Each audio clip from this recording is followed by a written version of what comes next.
Tonight on the range, I'm sighting in an AEA Challenger 22 caliber with a 216 size 36 grain round nose.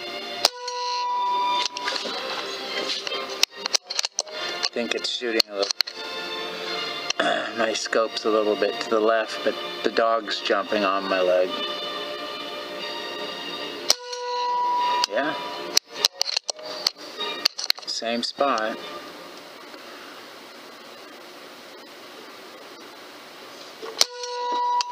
Okay, Freddie, hey, please.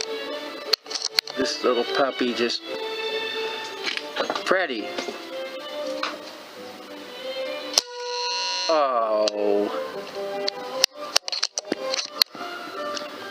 That wasn't even a dog jumping. I'm not sure what happened there.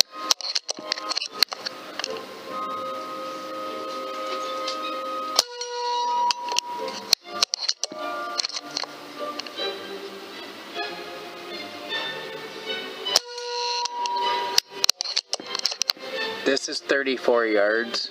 That one flyer I think might have been a... all I did was size them, and I didn't actually look at them closely. Most likely that flyer was, well, could have been user error. It could have been the dog jumping on my leg and my lack of focus because of that.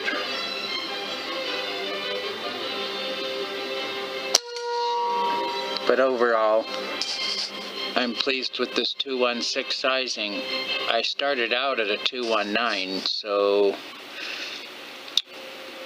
I'm good with this one. And this also fits the Benjamin Akela, and I'm having at 34 yards. I'm only dropping at 1 mil dot high on that big of a round. I usually shoot 14.3 grain Crossman hollow points in that Akela. Again, this is an AEA Challenger 22 cal. That one flyer was probably a sprue, a flake that I didn't realize. It's late, I'm tired, and I just needed to get a video done, and I'm pretty pleased with these rounds. I spent 4 days working on these, and I didn't post any of those videos of how far all over the place they were flying with the sizing changes and pressures. Thanks for watching. Good night.